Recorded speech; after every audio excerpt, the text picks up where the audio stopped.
ഈ പാവയും ഇതിനെ ചുറ്റിപ്പറ്റിയുള്ള കഥകൾക്കും എൻ്റെ ജീവൻ്റെ വിലയുണ്ട്. 2 ദിവസം മുമ്പാണ് എനിക്ക് ഈ പാവ കിട്ടുന്നത്. ഞാൻ ഈ പാവയുടെ ഫോട്ടോ എടുത്ത് ഒരു വാട്സപ്പ് ഗ്രൂപ്പിലിട്ടു. ഗൈസ്, ഞാൻ ഈ പാവയെ കളയാൻ പോവാം. നിങ്ങൾക്ക് ആർക്കെങ്കിലും ഈ പാവേനെ വേണമെങ്കിൽ ജസ്റ്റ് കോണ്ടാക്ട് മീ, ഓക്കെ? ആ ഫോട്ടോ കണ്ടയുടൻ എൻ്റെ ഒരു പഴയ ഫ്രണ്ട് വിനോദ് എന്നെ വിളിച്ചു. നിനക്ക് ആ പാവ എവിടുന്നാ കിട്ടിയത്? അത് നമ്മുടെ സേവ്യങ്ങളല്ലേ, പുള്ളി എനിക്ക് തന്നതാ. എനിക്കെന്തിനാ ഈ പിള്ളേരുടെ പാവയൊക്കെ? എടാ, നീ എഴുത്തുകാരനൊരു ഫെറാൾഡ് ജോസഫിനെ പറ്റി കേട്ടിട്ടുണ്ടോ?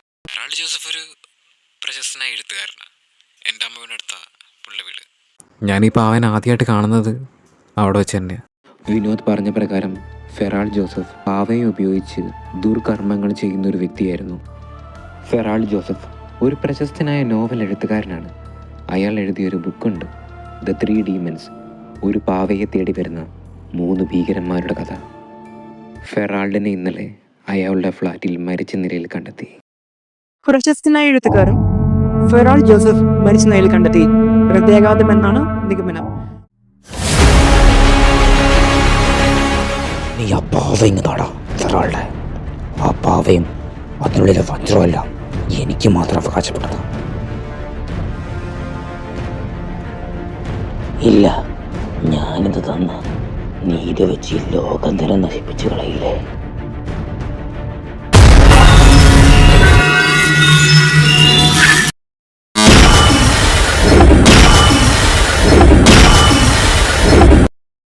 ഫെറാൾഡിനെ കൊന്നത് ആ 3 ഭീകരന്മാരാണെങ്കിൽ അവരെന്നെ തേടി ഉറപ്പായിട്ടും വരും.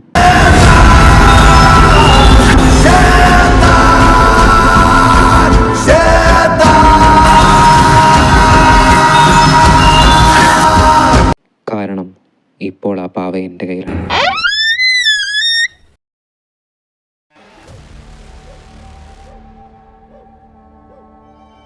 ഹലോ ബ്രോ, നീയല്ലേ ചൂമ്പൻ? ഓ ഡ്യൂഡ്, ഫൈനലി സമ്മൺ. നിനക്കെങ്കിലും എന്നെ മനസ്സിലായല്ലോ. എനിവേ, എനിക്ക് വേണ്ടതെന്നാന്ന് നിനക്കറിയാമല്ലോ. ഞാൻ നിന്നെ ഒന്നും ചെയ്യില്ല. നീ ആ പാവ എനിക്ക് തന്നിക്ക്. ഞാൻ ചത്താലും ഈ പാവ നിനക്ക് തരത്തില്ല.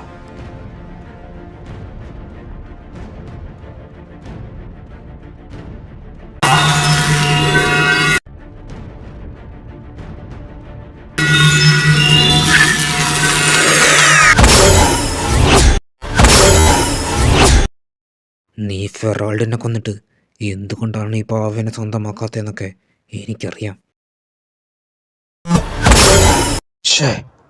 ആരടാ അത്? ആ ബുക്കിലെ പേജ് നമ്പർ 102 നീല.